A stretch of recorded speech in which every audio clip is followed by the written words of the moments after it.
हम जागृत नहीं हुए तो 2014 तक हर घर के अंदर एक व्यक्ति डिप्रेशन वाला, शारीरिक शक्ति क्षीण हो जाती है, कमजोरी आ जाती है, तो बाहर के कीटाणु उसको इफेक्ट करते हैं और सर्दी जुकाम बुखार आ जाता है। डॉक्टर के पास जाते हैं, 2 चीज देते हैं डॉक्टर, एक एंटीबायोटिक जो उस कीटाणु को खत्म करे और दूसरा मल्टीविटामिन ताकि ज्यादा कमजोरी ना आ जाए और इसलिए तन के अंदर ताकत बनी रहे, उसके लिए चाहे तो गोलियां देंगे नहीं तो इंजेक्शन देंगे। यानी जब शारीरिक इम्यूनिटी कम हो जाती है, शारीरिक प्रतिरोधक शक्ति कम हो जाती है, तब ये शारीरिक बीमारी जीवन के अंदर हम अनुभव करते हैं। ठीक इसी तरह तनाव माना क्या?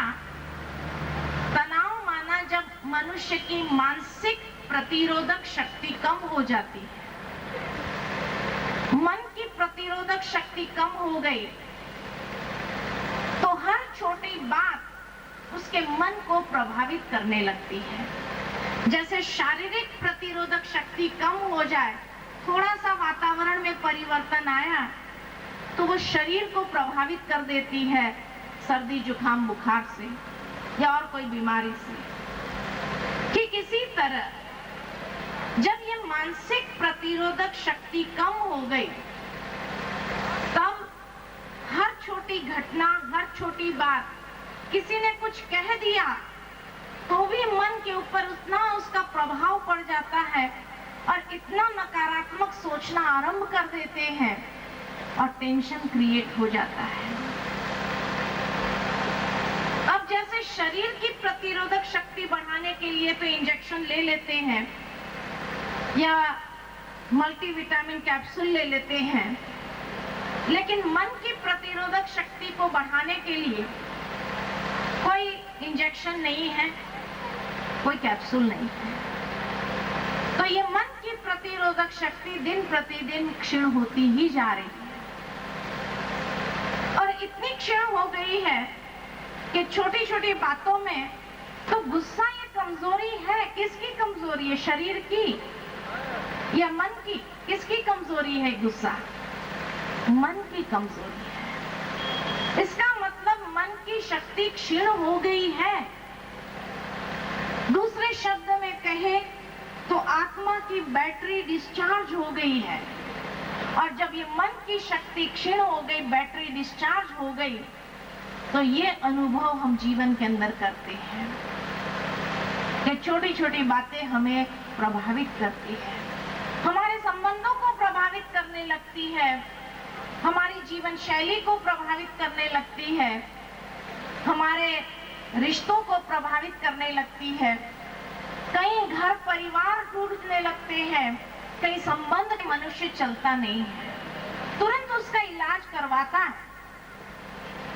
तो फिर ये मन की प्रतिरोधक शक्ति जब कम हो गई तो उसको लेकर के क्यों चल रहे हैं? क्योंकि नहीं तो ये इतनी कम हो जाएगी कि व्यक्ति के हर कार्य के ऊपर, हर निर्णय के ऊपर उसका प्रभाव पड़ेगा। जीवन के अंदर जो वो सफलता प्राप्त करना चाहता है वो सफलता प्राप्त नहीं कर पाएगा और हर मनुष्य का लक्ष्य तो जीवन में सफल होने का ही रहता है। तो इसको बढ़ाएं कैसे? जैसे शरीर की प्रतिरोधक शक्ति को बढ़ाने के लिए 3 चीज जरूरी है। पहला, स्वस्थ भोजन चाहिए। जितना विटामिन का, प्रोटीन्स का भोजन हम लेते हैं, स्वस्थ भोजन जिससे ताकत मिले ऐसा भोजन हम लेते हैं, तो धीरे धीरे शक्ति बढ़ने लगती है। ठीक इसी प्रकार शरीर को आराम भी जरूरी है और इसीलिए 6 घंटा आराम कहते हैं। लगातार कई दिन अगर कार्य करते रहे, आराम न करो तो भी शारीरिक प्रतिरोधक शक्ति कम होने लगती है। और तीसरा है एक्सरसाइज, व्यायाम। व्यायाम भी जरूरी है तभी शक्ति स्वयं में अनुभव। ठीक इसी तरह मन की प्रतिरोधक शक्ति को बढ़ाने के लिए भी यही 3 चीज आवश्यक है कि मन को भी स्वस्थ भोजन बहुत जरूरी है। अब मन का भोजन क्या है? मन का भोजन है अच्छे विचार। अब ये अच्छे विचार कहां से मिलेंगे? आज कहीं पर भी अगर देखो कि कोई व्यक्ति अगर फालतू बातें सुनाने लग जाए, लोग इकट्ठे हो जाएंगे उसकी बातें सुनने के लिए। अच्छा, फिर क्या हुआ, फिर क्या हुआ, फिर क्या हुआ, और ये बढ़ता ही जाता है। और जिस दिन वो कोई अच्छी बातें सुनाना आरंभ करे तो लोगों के पास टाइम नहीं होता है। कहते तेरी बातें अच्छी है, टाइम नहीं है, बाद में सुनेंगे। यानी जब वो फालतू बातें इधर की उधर की बातें सुना रहा था, तब लोगों के पास भरपूर टाइम होता है उसको सुनने के लिए, परंतु जब अच्छी बातें सुनाते हैं तो लोगों के पास टाइम नहीं होता है। भावार्थ ये कि अच्छी बातें यही तो मन के लिए स्वस्थ भोजन है, यही तो मन को ताकत देता है। लेकिन आज दुनिया के अंदर अच्छी बातें हमारे पास है नहीं, और इसीलिए सुबह सुबह न्यूज़पेपर लेते हैं। न्यूज़पेपर के अंदर के पेज में इतनी अच्छी कहानियां आती है, तत्वबोध की बातें आती है, बहुत सुंदर बातें आती है, लेकिन लोग वो पढ़ना नहीं चाहते हैं। और क्या पढ़ते हैं? पहला पन्ना जहां मार पीट, दंगा या कोई एक्सीडेंट या ऐसी खबर जो है नेगेटिव, वो पहले पढ़ लेता है। मुझे याद आता है एक बार हमारे पूर्व राष्ट्रपति ऑनरेबल डॉक्टर अब्दुल कलाम जी से भेंट हुई थी। उस वक्त उन्होंने बहुत अच्छी बात बताई कि वो टेल अवीव गए थे। टेल अवीव एक शहर है पैलेस्टाइन में, तो वहां गए थे। वहां इतना दंगा फसाद हुआ कि उन्होंने सोचा कल सुबह के न्यूज़पेपर में पढ़ लेंगे कि ये दंगा फसाद किस बात को लेकर के हुआ। दूसरे दिन सुबह का जब न्यूज़पेपर उन्होंने खोला, कहीं पर भी वो दंगे फसाद के विषय में कोई बात लिखी नहीं गई थी। अंदर के पेज में कहीं एक छोटा सा पैराग्राफ था, कैसा हुआ। वहां का पहला पेज जो अच्छी बातें होती है वही लिखी जाती है, क्योंकि मनुष्य जो पढ़ता है, जो इनपुट आते हैं उसके दिमाग के अंदर, वैसा ही उसका जीवन या सोचने की क्रिया आरंभ होती है। सोचने की एक पद्धति शुरू हो जाती है। अच्छी बातें जब वो पढ़ता है तो उसके सोच भी अच्छे बनने लगते हैं। स्वस्थ बातें पढ़ता है तो उससे उसका मन भी स्वस्थ होने लगता है। भावार्थ ये कि जब वो ये बात शेयर कर रहे थे तो उनका भाव यही था कि अगर भारत में भी इस बात को हम ले आए तो शायद भारत के अंदर कई प्रकार के क्राइम्स जो होते हैं उसको हम कर पाएंगे, कम कर पाएंगे। लेकिन आज अच्छी न्यूज के लिए लोग यही कहते हैं कोई न्यूज नहीं। जब अच्छी न्यूज के लिए ये जहां मार पीट आदि चल रहा। मैं कुछ समय पहले अमेरिका गई थी और अमेरिका के अंदर छोटे बच्चे, 10 साल के नीचे वाले बच्चे स्कूल में जब जाते हैं हथियार लेके जाते हैं, गन लेके जाते हैं, और जब वो गन लेके जाते हैं तो किसी को भी शूट कर देते हैं। अगर किसी ने उनकी बात न मानी या उनको अच्छा नहीं लगा तो शूट कर दिया। ऐसे ही एक 6 साल के बच्चे ने शूट कर दिया। जब उनसे पूछा गया कि ये कार्य तुमने क्यों किया, उसने यही कहा आनंद के लिए। अब इसमें आनंद क्या मिला? एक रिसर्च चालू किया गया कि बच्चे ने ऐसा काम क्यों किया। सारे 10 साल के नीचे वाले बच्चों को बुलाया गया, बहुत सारे खिलौने उनके सामने रखे गए और उन्हें कहा गया कि जो खिलौना आपको पसंद हो वो उठाइए। आप मानेंगे नहीं, 90% बच्चों ने गन उठाई खेलने के लिए। आज वो गन के साथ खेलना चाहते हैं। फर्दर रिसर्च हुई कि उन्होंने गन क्यों उठाई। अमेरिका में 5 दिन की स्कूल होती है, सैटरडे संडे छुट्टी होती है स्कूल के अंदर।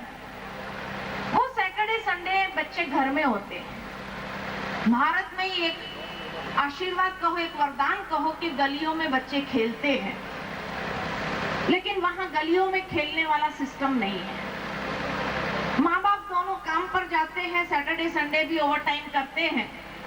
बच्चे घर में अकेले होते हैं। माँ बाप जाते समय बच्चों को यही कह के जाते हैं, फ्रिज में खाना रखा है, गरम कर लेना और माइक्रोवेव में और खा लेना, अपना होमवर्क करना और फिर तुम्हें जो खेलना हो, जो करना है करना।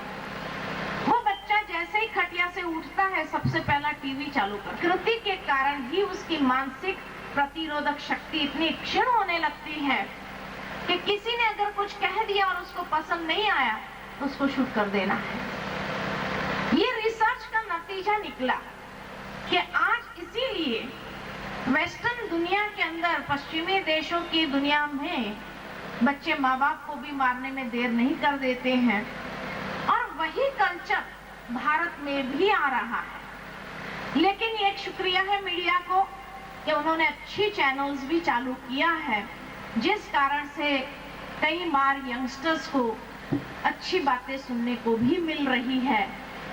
हाँ, उसका अगर शौक होता है तो। इसलिए मन को अच्छे विचार कहाँ से मिलेंगे? आध्यात्मिकता एकमात्र स्रोत है जहां से ये अच्छे विचार प्राप्त होंगे। और इसीलिए ये आध्यात्मिक क्रांति आज ब्रह्मा कुमारी इस विश्व के अंदर ले आ रही है। और यही कहा गया है कि एक दिन आएगा जब सारे विश्व के अंदर भारत आध्यात्मिकता का प्रकाश स्तंभ बनकर के उभरेगा और उस समय वही संसार में टिक पाएंगे जिन्होंने अपने मनोबल को स्वस्थ किया है, मनोबल को शक्तिशाली किया है। क्योंकि दिन प्रतिदिन परिस्थिति बढ़ती जा रही है, समस्याएं बढ़ती जा रही है, तनाव के कारण बढ़ते जा रहे हैं। ऐसे समय में व्यक्ति अगर भीतर से कमजोर हो गया, उसका मनोबल अगर क्षीण हो गया, तो छोटी से छोटी परिस्थिति को फेस करने की ताकत उसमें नहीं होगी और उस परिस्थिति का शिकार बनना स्वाभाविक होगा। उस समस्या का शिकार बनना स्वाभाविक होगा, क्योंकि उस समस्या से बाहर निकलने के लिए जो यथार्थ निर्णय लेने की ताकत होनी चाहिए वो उस बच्चे में नहीं होगी। बहुत सुंदर मैंने कहीं पर पढ़ा था कि चुनौती हर एक के जीवन में आती है, चुनौती, चैलेंजेस हर एक के जीवन में आती है, लेकिन किसी किसी के लिए ये चुनौती अवसर के द्वार खोल देती है और किसी किसी के लिए ये चुनौती पछाड़ने वाला अनुभव कराती है। अब किसके लिए ये चुनौती अवसर के द्वार खोलती है और किसके लिए ये पछाड़ने वाला अनुभव कराती है?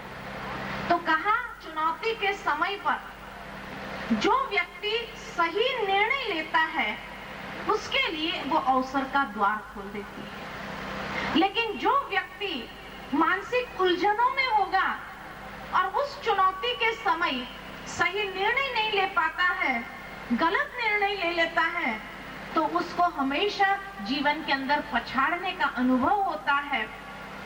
वो समय बीत जाता है, अवसर के द्वार हमेशा के लिए बंद हो जाते हैं और फिर बाद में अफसोस करता रहता है कि उस समय मेरा माइंड इतना कंफ्यूज था कि मैं सही सोच भी नहीं पाया, सही निर्णय भी नहीं ले पाया। और हर इंसान जीवन में यही चाहता है कि उसके जीवन के अंदर अवसर के द्वार खुलते जाए और अवसर के द्वार खुलते खुलते वो सफल बन जाए, लेकिन उसका आधार है मन की एकाग्रता, मनोबल और मानसिक स्पष्टता। विवेक पावरफुल होना चाहिए कंफ्यूजन के बादल न हो, तब जाकर के वो सही समय पर सही निर्णय ले सकता है। और ये सही निर्णय लेने के लिए, मन को स्पष्ट करने के लिए, माइंड का फोकस क्लियर करने के लिए मेडिटेशन बहुत जरूरी है। इसीलिए आध्यात्मिकता के साथ साथ मेडिटेशन आवश्यक है, क्योंकि ये मेडिटेशन ही मन को स्पष्ट करता है। कौन से विचार सही है, कौन से विचार गलत है, उसको स्पष्ट कर देता है। भावार्थ ये कि ये विचारों की स्पष्टता मेडिटेशन, ध्यान, एकाग्रता से ही आती है। और ध्यान का आधार क्या? कई लोग कहते हैं हम ध्यान करते हैं सुबह सुबह में खड़े हो जाओ, तो सूर्य से कभी मांगते नहीं हो कि सूर्य तेरी गरमाइश मुझे दे। समुद्र के सामने खड़े हो जाओ, आप समुद्र से मांगते नहीं हो कि तेरी शीतल हवा मुझे दे। आप खड़े हो जाओ, रोम रोम के अंदर शीतलता भर जाएगी। धूप में खड़े हो जाओ, रोम रोम के अंदर